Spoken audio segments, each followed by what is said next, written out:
power.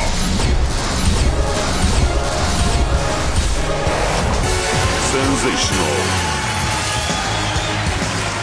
Charging. Elemental power.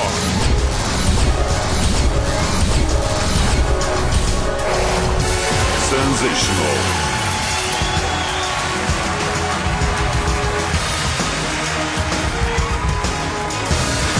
Celestial victory.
Hey everyone, welcome back to the shop. The night is quiet. The only sound is the low electric hum of the old fluorescent lamp hanging above the bench and that deep, familiar smell of dust, oil, and decades-old wood that never really leaves these walls. In front of me lies a relic, a massive early 2000s computer monitor, the kind with a thick glass screen and a plastic case heavier than some modern televisions.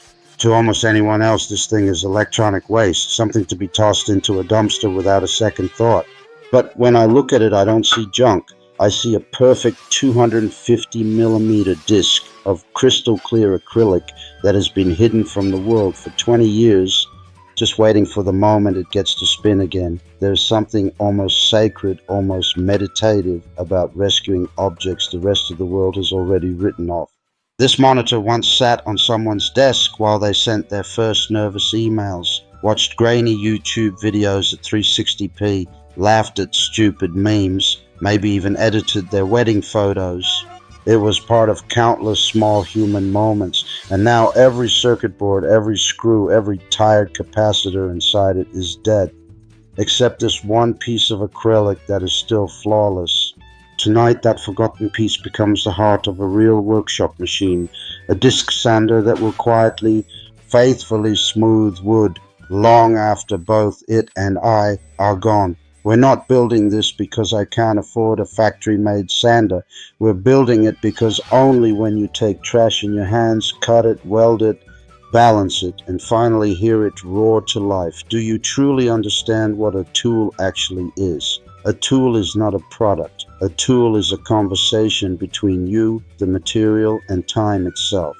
Tonight, the conversation partners are a 750-watt motor that somehow survived 3 completely burnt-out ventilation systems, random pieces of rusty square tube that have been leaning against a wall for years, and this thick, honest piece of acrylic that outlived its original purpose by 2 decades. 3 orphans, 1 new life. Let's begin.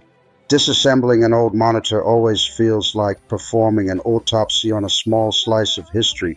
You remove screw after screw, the plastic creaks and sighs like it's reluctant to give up its secrets, and finally you lift away the shroud. And there it is, 8 millimeters of perfectly clear acrylic, untouched by scratches, untouched by sunlight for 20 years. I run my finger across the surface and it's cold, almost icy, but completely brutally honest. This material never pretended to be anything it wasn't. It just waited, cutting a perfect 250 millimeter circle without a CNC or a laser is an act of pure trust. Trust in the blade not to wander, trust in your hands not to shake, trust in the acrylic not to crack under pressure. You draw the circle the old school way, find the center with a compass and a steady pulse, and then you guide the blade slowly, breathing with the machine. When the disc finally drops free, it lands on the bench with a soft, satisfying thud, the exact sound something makes when it is born for the second time. Down on the floor waits the motor. It looks tired, covered in dust and old grease, but when I cleaned the bearings last week, it spun as smoothly as the day it left the factory. 750 watts, 2800 RPM, raw, uncomplicated power. Enough to turn impatience into dust in seconds. I build the frame from 20 by 20 square tube that has been rusting peacefully behind the garage since who knows when. I cut, I weld, I grind, I paint everything matte black so the machine almost disappears into the shadows and only the spinning disc remains the star of the show. Every extra gram, every unnecessary bracket I leave out. The secret to any good homemade tool is ruthless minimalism. Include nothing that doesn't have a reason to exist. Less is never lazy when it's honest. The work table is made from another piece of acrylic. Thinner this time, almost delicate, but still strong enough to take real punishment. I cut a precise slot so the disc can rise through it like the moon through clouds. Then I add the angle adjustment, a couple of slotted brackets, a wing nut, and suddenly it tilts smoothly from 0 to 50 degrees. Nothing here is over-engineered. Nothing is fragile. It's crude, honest, and accurate to within half a degree. Exactly what you need and not a single thing.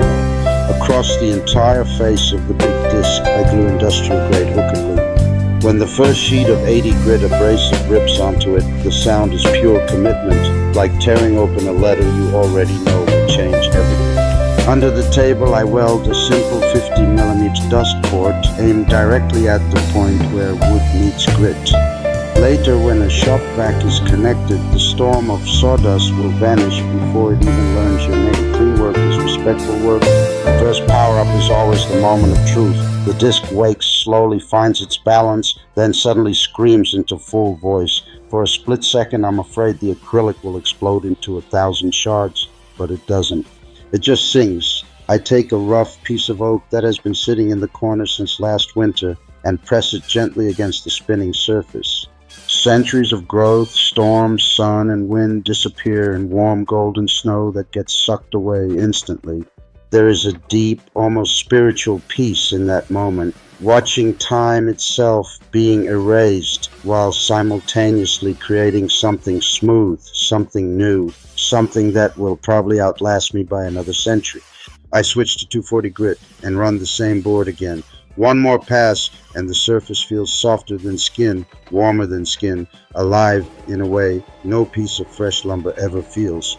This machine doesn't simply remove material. It removes noise from life. It removes hurry. It removes every excuse we ever had for doing things halfway. Real smoothness is never an accident. It is thousands and thousands of tiny, deliberate,